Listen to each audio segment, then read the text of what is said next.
कल हम लोग बात कर रहे थे या कुछ कक्षाओं में हम लोगों ने बात करी है अभी साकेत की मौलिक उद्भावनाओं को लेकर। कल हम लोगों ने बात की थी कि साकेत में वनगमन के समय राम और लक्ष्मण और सीता के जाते समय उर्मिला और लक्ष्मण के मन में क्या कोई भाव आया नहीं आया, जिनको कि पूर्व के कवियों ने अपने काव्य में अंशुत नहीं किया था, लेकिन मैथिलीशरण गुप्त ने अपनी मौलिक उद्भावनाओं के अंतर्गत उसको स्थान दिया था।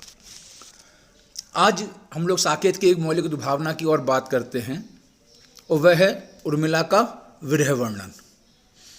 हम सब जानते हैं कि साकेत की अगर कुछ प्रेषित पत्रिका नायिकाओं को देखा जाए, जिसमें कि आप यशोधरा की बात करते हैं, आप विष्णुप्रिया की बात करते हैं, आप राधा की बात करते हैं और उर्मिला की बात करते हैं। ये चार नाम विशेष रूप से मैं इसलिए ले रहा हूँ कि मैथिलीशरण गुप्त ने इन चारों पर अपने काव्यों की रचना की है और जो समाज के सुधीजन हैं उनके मन में यह प्रश्न बार बार उठता रहा है कि गौतम बुद्ध, चैतन्य महाप्रभु, लक्ष्मण या कृष्ण जब जाते हैं छोड़कर इनको अपनी प्रीतमाओं को कहें, अपनी पत्नियों को, तो ऐसी स्थिति में आखिर विरह के वे कौन से क्षण विशेष थे, किस प्रकार से उन विरहणियों ने अपना जीवन काटा होगा, इस पर अधिकांशतः साहित्य जो है मौन दिखाई पड़ता है। मैथिलीशरण गुप्त ने भी इस साकेत प्रसंग के अंतर्गत या साकेत महाकाव्य के अंतर्गत उर्मिला के विरह वर्णन की नई मौलिक उद्भावना हमारे सामने उपस्थित की है। हम सब जानते हैं कि साकेत की रचना विधान में हम देखते रहे हैं कि साकेत जब प्रारंभ होता है तो उर्मिला और लक्ष्मण से प्रारंभ होता है और अंत में फल की प्राप्ति भी जो है उर्मिला और लक्ष्मण को ही होती हुई दिखाई पड़ती है। यानी कि साकेत की घटना अन्य कार्यों की अपेक्षा लक्ष्मण और उर्मिला के चरित्र को अभिव्यक्त करने वाली रही हैं। वास्तव में साकेत में उर्मिला का विरह जो है वह सबसे महत्वपूर्ण उपक्रम के रूप में उभर कर आया है। और एक और कवि ने जहाँ साकेत में उर्मिला और लक्ष्मण के हास परिहास, आमोद प्रमोद, संयोग आदि के चित्र उपस्थित किए हैं जो हम लोगों ने पिछले वक्तव्यों में देखा है, वहीं वियोग की अवस्था का भी विशद वर्णन किया है। हम सब जानते हैं कि काव्य के मूल में विरह को, करुणा को विशेष महत्व दिया गया है। वाल्मीकि से लेकर और नए आधुनिक कवियों तक सभी ने वियोग अवस्था को जो है काव्य का आधार भी माना है। चाहे हम बात करें वाल्मीकि की, चाहे हम बात करें आधुनिक युग में आकर दिनकर की या पंत की, तो ये सब चीज़ें हमारे सामने पूर्णतः स्पष्ट दिखाई पड़ती हैं। मैथिलीशरण गुप्त ने भी बार बार ये कहा है, रोदन का हंसना ही गान, रो रो कर कहती है मेरी हृदय तंत्री की तान। तो उनके हृदय की तंत्री जो है वह रोदन से ही गीत की ओर उन्मुख होती हुई दिखाई पड़ती है। तो चाहे पाश्चात्य विचारक हों या भारतीय विचारक हों, सब ने वियोग अवस्था को काव्य के लिए अत्यंत महत्वपूर्ण रूप से स्वीकार किया है। और साकेत में भी यह एक विशेष घटना बनकर उर्मिला का विरह वर्णन मैथिलीशरण गुप्त ने उभारा है। हम सब जानते हैं कि उर्मिला जो है वह राजवधू है, वह उच्च कोटि कलाकार है, संगीत कला में निपुण है, उसमें आत्म बलिदान का भाव भरा हुआ है, वह स्वाभिमानी है, उसमें नारी सुलभ सुकोमलता है, उसमें पतिपरायणता है, उसमें शील है, उसमें धीरोदात्त है वह। और वहीं पर वह एक और रघुकुल की राजवधू भी है, जनकपुरी की राजकुमारी है, लक्ष्मण की पत्नी है। तो ये सारे विभिन्न गुणों से अभिपूरित उर्मिला निश्चित रूप से वह 14 वर्ष जो उसने लक्ष्मण के बिना उसको काटने थे, उन वर्षों को किस प्रकार से व्यतीत किया होगा।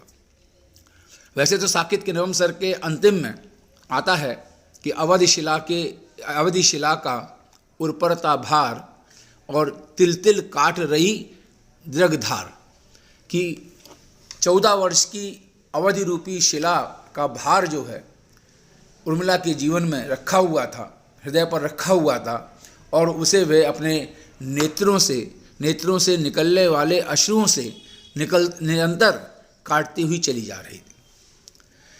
यह जो नेत्रों से निकलने वाले आंसू हैं, यह इससे पूरा साकेत का जो नवम सर्ग है वह भीगा हुआ दिखाई पड़ता है। इसलिए एक आचार्य ने कहा था कि साकेत का नवम सर्ग एक नन्हा सूर सागर है। हम ये भी जानते हैं कि आचार्यों का कथन रहा है कि प्रेम वियोग की अग्नि में तपकर ही प्रेम का कुंदन स्वरूप सामने आता है। यानी कि अगर प्रेम का हमें उत्स देखना हो तो प्रेम का उत्स जो है हमको वियोग अवस्था में ही प्राप्त होता है, जहाँ पर कि हमको सात्विक प्रेम के दर्शन होते हुए दिखाई पड़ते हैं। उर्मिला का विरह वर्णन जो मैथिलीशरण गुप्त ने किया है, अगर हम उस पर ध्यान दें तो मुझको लगता है कि सीता ने 8वें सर्ग में, क्योंकि मेरा मानना यह है कि वैसे तो उर्मिला का विरह वर्णन 6वें सर्ग से ही प्रारंभ हो जाता है, जहाँ पर कि लक्ष्मण, राम और सीता वनवास के लिए चले जाते हैं, और जब उर्मिला भ्राम से गिर पड़ती है और उस भाव विवलता के बाद जब उसको होश आता है और वह वहाँ पर लक्ष्मण से अंतिम समय में बातचीत ना कर पाने का जो विषाद उत्पन्न करती है, जो खेद उत्पन्न करती है, और वहीं से उसके वियोग की झांकी जो है प्रारंभ हो जाती है। लेकिन वास्तविक रूप से देखा जाए तो कवि ने नवम सर्ग को एक विशेष आधार जो है उर्मिला के विरह को अभिव्यक्त करने के लिए प्रदान किया है। और यह जो नवम सर्ग की पीठिका अगर हम देखें तो ये पीठिका तैयार हो जाती है हमारे सामने, वह तैयार हो जाती है 8वें सर्ग में। 8वें सर्ग में चित्रकूट प्रसंग से जुड़ी हुई घटनाएं हैं, जिन घटनाओं के अंतर्गत विभिन्न वार्तालाप होते हैं, कैकेयी के चरित्र का परिष्कार होता है, राम को मनाने का प्रयास होता है, सब चीज़ें हैं। और उसी समय एक अवसर चुराकर सीता जो है वह लक्ष्मण को बहाने से कुटी में भेजती हैं, जहाँ पर कि उर्मिला उपस्थित है। यहाँ से हम कह सकते हैं कि नवम सर्ग की चाबी खुलती हुई दिखाई पड़ती है। और कवि यहाँ पर जब लिखता है, गुरुजन समीप ते एक समय जब राघव, लक्ष्मण से बोली जनक सुता सा लाघव। सब बड़ों के बीच में राम बैठे हुए थे, और उस समय जनक सुता यानी सीता ने सा लाघव मतलब चतुराई के साथ लक्ष्मण से कहा, हे तात, ताल संपुटक तनिक ले आना, बहनों को वन उपहार मुझे है देना, कि बहनों को उपहार देना है तो पत्तों से बने हुए जो आपके विभिन्न दौने पत्तल आदि हैं उनको जरा लेकर आ जाओ। और लक्ष्मण तुरंत जो है और कुटी में घुसते हैं, और जैसे ही कुटी में घुसते हैं वैसे ही स्थिति क्या बनती है कि जो आज्ञा लक्ष्मण गए तुरंत कुटी में, ज्यों घुसे सूर्य कर निकर सरोज पुटी में, जैसे सूर्य की किरणें कमल के फूल में प्रवेश करती हैं, वैसे ही लक्ष्मण ने कुटिया में प्रवेश किया। पर पाकर परंतु जाकर परंतु जो वहाँ उन्होंने देखा तो दीख पड़ी कोणस्थ उर्मिला रेखा, ये काया है या शेष उसी की छाया, क्षण भर उनकी कुछ नहीं समझ में आया। ये जो उर्मिला का सूक्ष्म रूप है, ये इस बात का संकेत करता है कि लक्ष्मण के वियोग में ज़्यादा समय नहीं हुआ है, अभी राम चित्रकूट में ही हैं, उन्हें मनाने ही गए हैं। लेकिन लक्ष्मण यहाँ पर दिग्भ्रमित हो जाते हैं कि वह जो उर्मिला है या उसकी शेष छाया है, यानी कि लक्ष्मण के वियोग में उर्मिला इतनी कृशकाय हो गई है, दुर्बल हो गई है कि वह एक रेखा के समान जो है वहाँ पर दिखाई पड़ती है। यहाँ से ये कथा प्रारंभ होती है।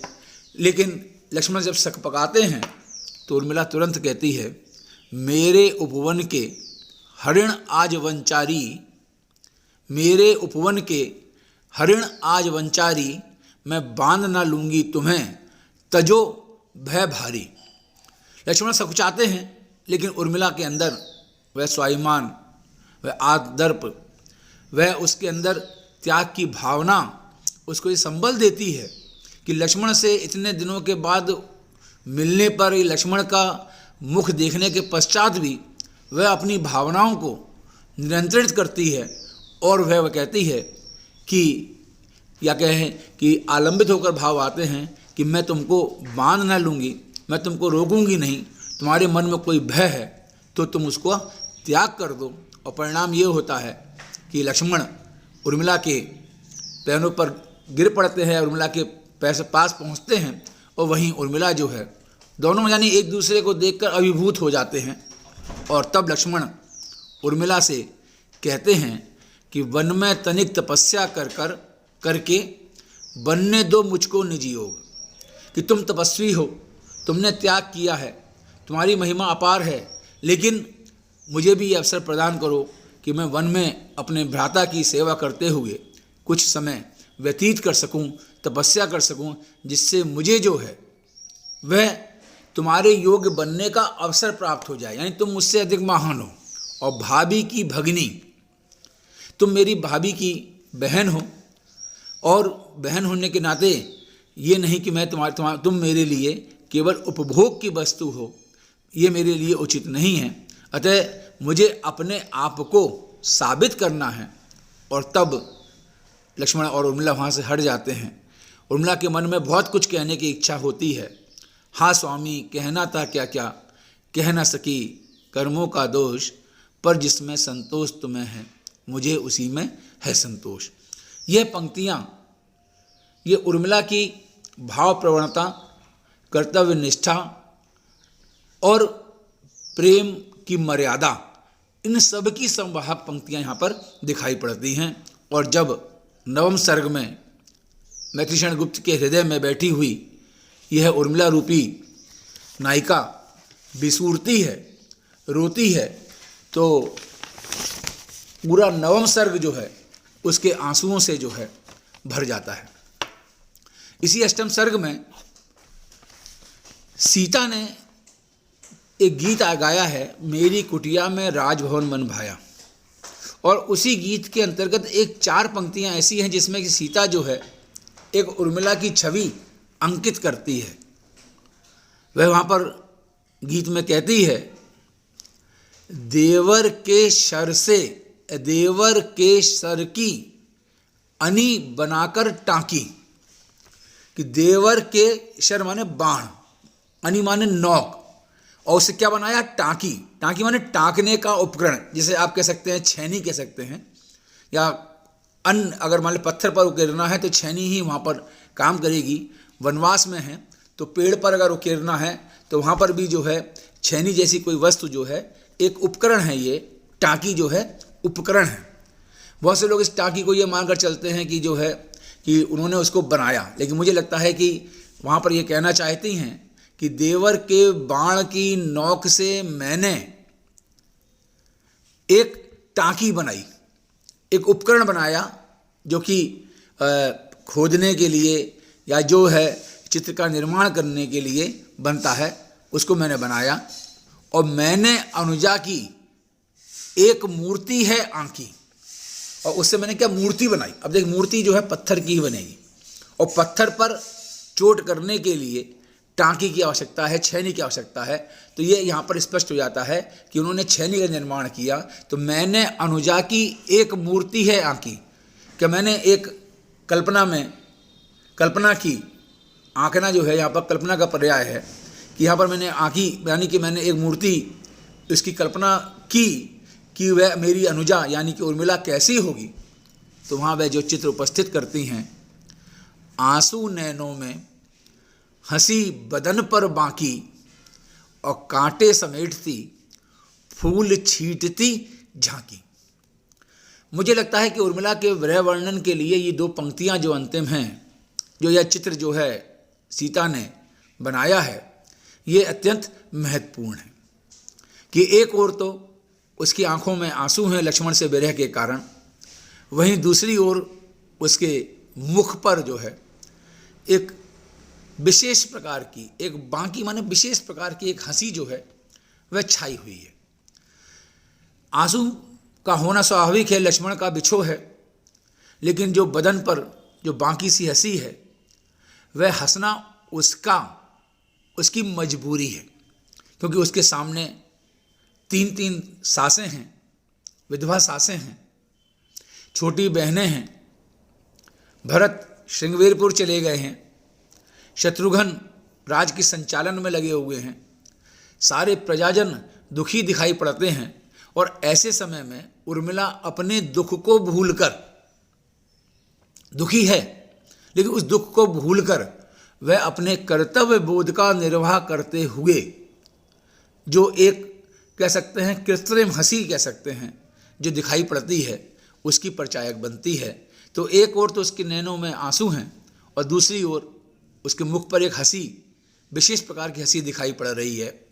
और कांटे समेटती फूल छींटती झांकी, कांटे समेटती यानी जितने भी दुखपूर्ण कष्टपूर्ण जैसी भी स्थितियां हैं एक ओर उनका जो है निर्वाह करती है और दूसरी ओर वह लोगों के सुख की कामना करती है। यानी कि उर्मिला की विरह वेदना और कर्तव्य बोध की ये झांकी जो है वह सीता के द्वारा मैथिषण गुप्त ने खींची है। और साकेत के 9वें सर्ग में मैथिषण गुप्त का यह प्रयास रहा है कि उर्मिला की इस झांकी को स्पष्ट रूप से आप सबके सामने पाठकों के सम्मुख उकेर सकें। इसके लिए उन्होंने 2 विधानों का चयन किया है। एक तो विरह के लिए जो हमारे यहाँ पारंपरिक विधान विरह वर्णन के चल रहे हैं उनको स्वीकार किया, लेकिन द्विवेदी युग की विशेषता है और मैथिषण गुप्त की विशेषता है कि वह परंपरा और आधुनिकता को साथ साथ लेकर चलना चाहते हैं। यह बात अधिक ध्यान देने योग्य हो सकती है कि जब भी उनके आधुनिक विचार, आधुनिक नारी, आधुनिक पात्र जो है उच्चतम शिखर पर पहुंचते हैं, वहीं वह कहीं परंपरा से भी उसको जकड़ देते हैं।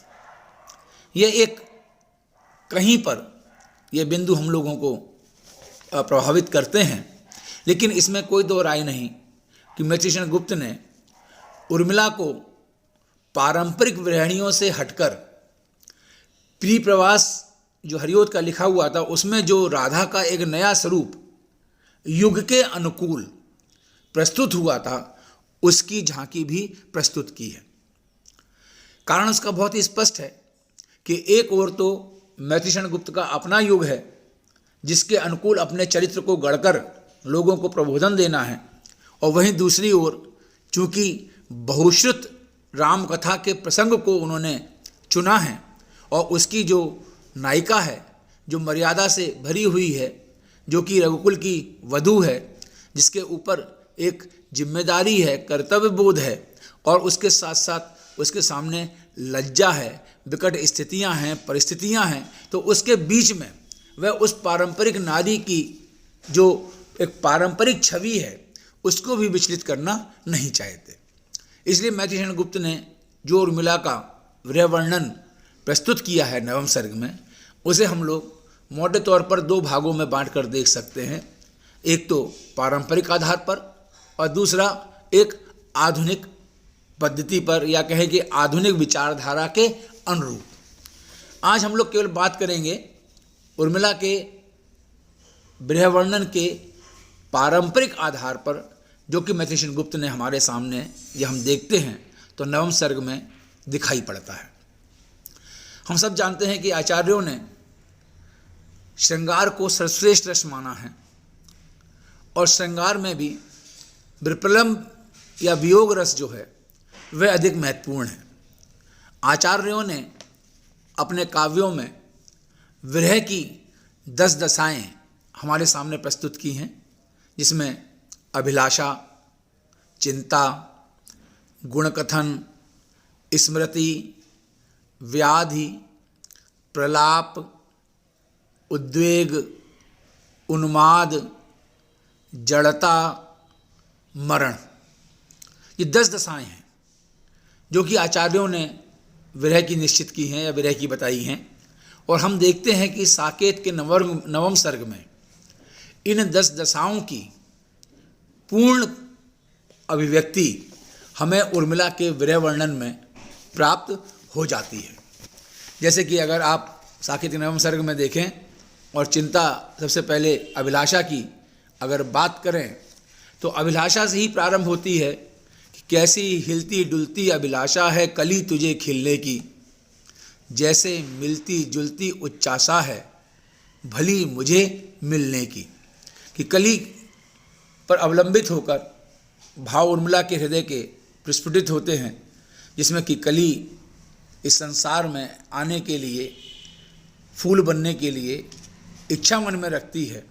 और वहीं पर जो है उर्मिला भी जो है अपने मन में आशा पाले हुए है अपने प्रिय के लौट के आने पर मिलने की और अपने खिलने की। यानी कि जो वियोग के क्षण हैं उन वियोग के क्षणों में के जब प्रिय के मिलन से दूर होंगे तो उसमें जो सुख, जो उसे आनंद की प्राप्ति होगी, वह अभिलाषा उसके मन में कहीं ना कहीं व्याप्त दिखाई पड़ती है। दूसरी स्थिति आती है चिंता की आती है। वैसे तो चिंता के बहुत से प्रसंग जो है उर्मिला के काव्य में यथा समय हमको प्राप्त हो जाते हैं। हम 6वें सर्ग से लेकर और 9वें सर्ग तक ये हमें स्पष्ट दिखाई पड़ते हैं। और शायद हम कह सकते हैं इसका चिंता का सबसे बड़ा अगर हम कारण देखें, जब लक्ष्मण की शक्ति जब लगती है लक्ष्मण को, और लक्ष्मण को शक्ति लगती है और हनुमान से पता चलता है, तो उर्मिला जो है विचलित होकर सेना को लेकर निकल पड़ती हैं। यह भी एक चिंता का एक बहुत बड़ा आधार बना हुआ है। इसके साथ ही साथ आप देखेंगे कि साकेत में कई ऐसे प्रसंग मिलते हैं यहाँ पर कि उर्मिला ने अपनी चित्रकारी से या चित्रों को बनाने का प्रयास किया। जैसे कि एक वो चित्र बनाती है कि वन मार्ग में राम लक्ष्मण जा रहे हैं, सीता जा रहे हैं, रास्ते में एक नाला पड़ गया और नाला कितना गहरा है इसको नापने के लिए उसमें प्रवेश करके था ले रहे हैं, लक्ष्मण ले रहे हैं। या सीता के कांटा चुभा हुआ है और लक्ष्मण उसको निकाल रहे हैं, सीता जो है राम के कंधे पर हाथ रखकर खड़ी हैं। ये मार्ग में कांटा चुभना, रास्ते में नाला का पड़ना, ये सब जो चित्र उर्मिला अपनी कल्पना से अपनी सखी को बनाकर दिखाती है, यह सारे चित्र जो है वह लक्ष्मण के प्रति चिंता का ही पर्याय है।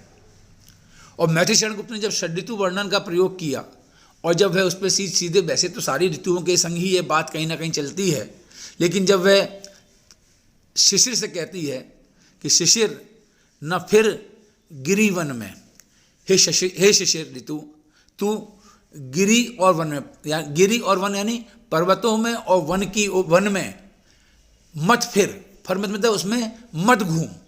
क्यों मत घूम? क्योंकि लक्ष्मण उस ओर गए हुए हैं, लक्ष्मण राम सीता वनवास की ओर गए हैं। उर्मिला को चिंता है कि शिशिर ऋतु के आने पर जो कंप प्रस्तुत होगा उसको किस प्रकार से वह वल्कलधारी मेरे आराध्य जो है, मेरे प्रभु जो है, उसको सहन कर पाएंगे। तो वह कहती है कि जो पतझड़ की ऋतु आएगी, शिशिर यहाँ पर पतझड़ का पर्याय है, और पतझड़ जब आएगा तो पेड़ पौधे जो है वह उससे पत्ते पीले पड़ जाएंगे, हट जाएंगे, जो छाया मिलनी है, वैसे सुखद वातावरण जो वन का है वह समाप्त हो जाएगा। तो कहती है शिशिर ना फिर गिर वन में, जितना मांगे पतझड़ दूंगी मैं इस निज नंदन में। कि मैं अपने उपवन में से, नंदन रूपी उपवन में से, अपने मन के भावों से तो जितने भी पतझड़ मांगेगा, यानी कि मैं अपने आप को तेरे लिए समर्पित करती हूँ। लक्ष्मण के प्रति, लक्ष्मण की चिंता करते हुए उनके सुख के लिए अपने को समर्पित कर देने का भाव यहाँ पर उर्मिला का हमको दिखाई पड़ता है। तीसरा आता है गुणकथन। गुणकथन के बहुत से प्रसंग हैं। मैथिली शरण गुप्त ने स्मृति संचारी भाव के माध्यम से उर्मिला और लक्ष्मण ने जो संयोग की झांकी व्यतीत की है, या जिस समय वनगमन से पूर्व लक्ष्मण और उर्मिला के संयोग के विभिन्न चित्र उपस्थित किए हैं, उनकी स्मृति उर्मिला के हृदय में पूर्ण रूपेण विद्यमान है। और उर्मिला जो है इस विरह के अवसर पर भी, क्योंकि हमें जब वियोग होता है, जिसके कारण वियोग होता है, उसकी स्मृतियाँ बार बार हमको सालती हैं और हम बार बार जो है उसका स्मरण करते हैं और उनके गुणों और अवगुणों का ध्यान करते हैं। और यहाँ पर उर्मिला भी सखियों के बीच घिरी हुई कहती, एक प्रसंग अपना बताती है, एक उदाहरण के रूप में केवल कह रहा हूँ, जहाँ पर कि लक्ष्मण और उर्मिला का चतुराई का वार्तालाप रहा है। सखी आप ही आप वे हंसे, बड़े वीर थे आज अच्छे फंसे। ये उसे स्मृति संचारी भाव है और यहाँ पर वह लक्ष्मण की विशेषताओं को संकेत भी करती है कि वह वीर भी हैं, लेकिन कभी कभी जो है वह मेरी बातों में, चतुराई में आ जाते थे।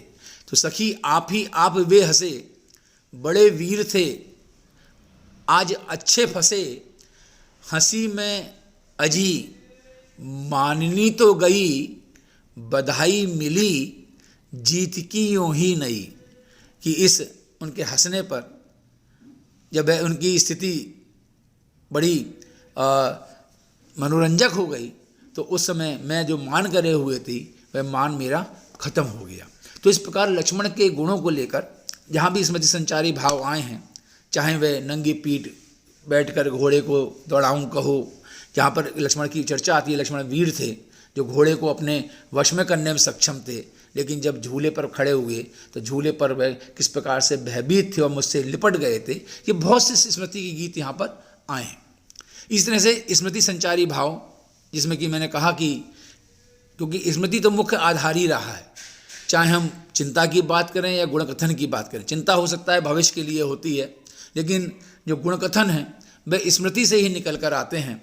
तो ये सारे प्रसंग हम स्मृति के अंतर्गत देख सकते हैं कि जबकि मैं नीचे आलिंद में खड़ी थी एक रात, वर्षा की ऋतु का वर्णन है, यहाँ वे अपने सदन में खड़ी हुई है और वहाँ पर भौरे गूंज रहे हैं, जुगनू चमक रहे हैं, भौजों की गुंजार, उसे झिल्ली की झनकार सुनाई पड़ती है, उसके पैर जो है थिरकने लगते हैं और इतने में लक्ष्मण जो है पार्श्व से आकर उसके मिल जाते हैं। ये स्मृति के माध्यम से लक्ष्मण का वह बार बार स्मरण करते हुए दिखाई पड़ती है।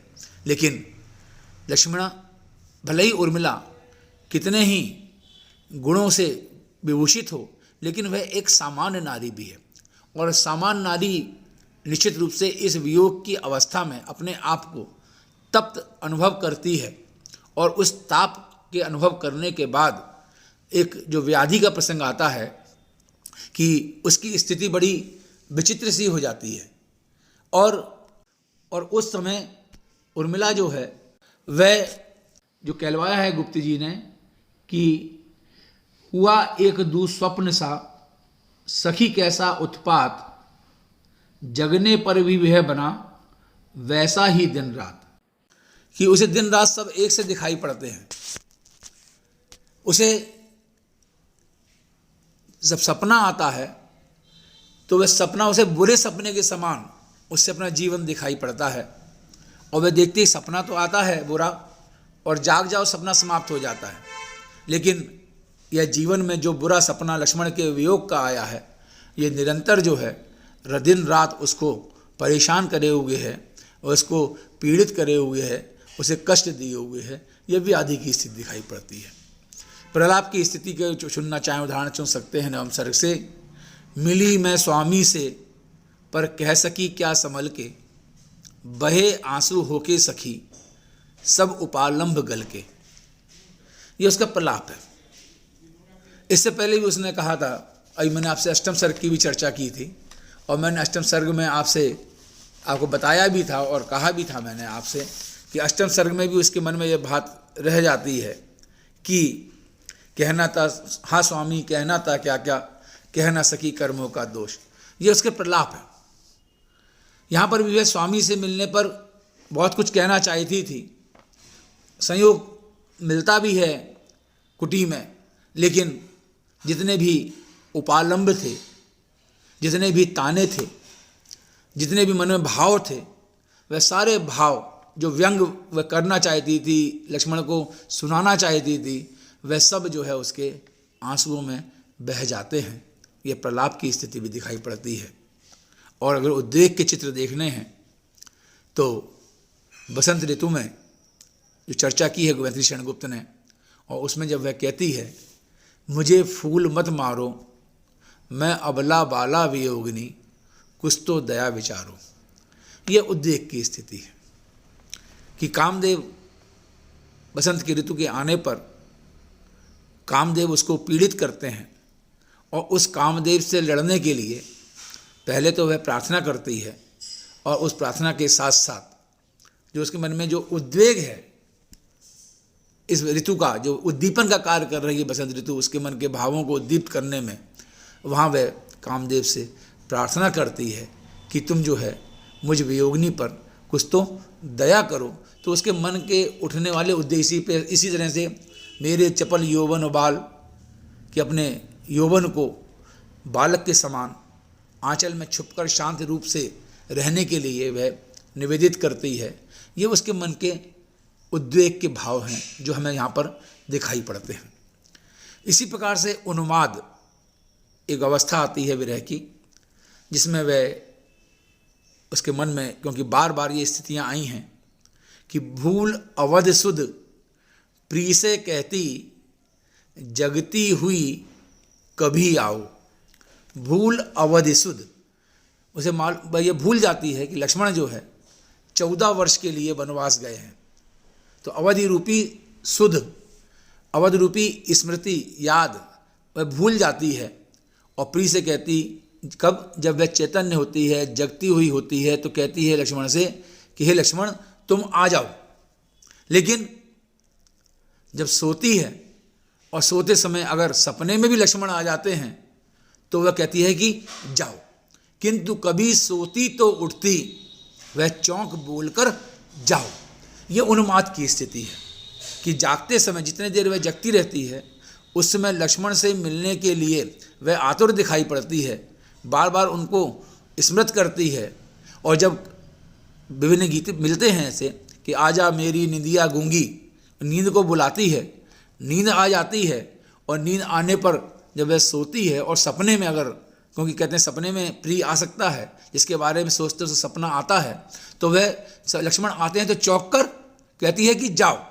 ये उन्माद, यानी कि यहाँ पर उसे लगता है कि उसके प्रेम और कर्तव्य के बीच का जो द्वंद्व है कवि ने यहाँ पर उभारा है, और लक्ष्मण को बाहर जाने के, सपने में आने पर जाने के लिए कहना, यह उसके कर्तव्य की ओर संकेत करता है। लेकिन यह द्वंद्व, यह उन्माद उसके मन में निरंतर चलता ही रहता है। ऐसे ही एक प्रसंग और दिखाई पड़ता है जिसमें हम लोग जड़ता और मरण की बात करते हैं, और जब जड़ता और मरण की हम बात करें तो वैसे तो बहुत से प्रसंग हमको ऐसे मिल जाते हैं जड़ता और मरण के, लेकिन यहाँ पर कि किंकर्तव्य विमूढ़ हो जाना, मिली मैं स्वामी से पर कह ना सकी, पर क्या कह सकी संभल के, यह भी जो प्रसंग ऊपर आया था, मिली मैं स्वामी से पर कह सकी क्या संभल के, बहे आंसू होके सकी सभी उपालंब गल के। ये भी जड़ता, किंकर्तव्य विमूढ़ हो जाना, सुदबुद ना रहना, कुछ भी कहने की स्थिति ना बनना, यह भी एक जड़ता की स्थिति है। और मरण के लिए मरना आवश्यक नहीं है काव्य में, क्योंकि हमारे यहाँ काव्य में ये निषेध भी है और मंचों पर यह नहीं दिखाया जा सकता, तो वहाँ पर शोक की स्थिति के लिए शांत की स्थिति दिखाई पड़ती है। और मरण में जैसे एक प्रसंग ले लें, सखी ने अंक में खींचा, दुखनी पड़ सो रही। या हम देखते हैं, कल हमने चर्चा की थी कि जब धड़ाम से वह गिर जाती है, मूर्छित हो जाती है, सीता उसको व्यजन यानी पंखे से उसको होश में लाने का प्रयास करती हैं। ये सब प्रसंग जो है जड़ता के प्रसंग है। तो मेरा कहने का तात्पर्य यह है कि आचार्यों ने विरह की जो 10 दशाएँ सुनिश्चित की हैं, उन विरह की 10 दशाओं पर मैथिली शरणगुप्त के 9वें सर्ग में उर्मिला का यह भाव निरंतर जो है दशाएँ उर्मिला में हमको दिखाई पड़ती हैं। हम लोग कल इसको पूरा करेंगे, और कल जो अन्य विधान जो पारंपरिक दिखाई पड़ रहे हैं उनकी चर्चा हम लोग करेंगे। धन्यवाद।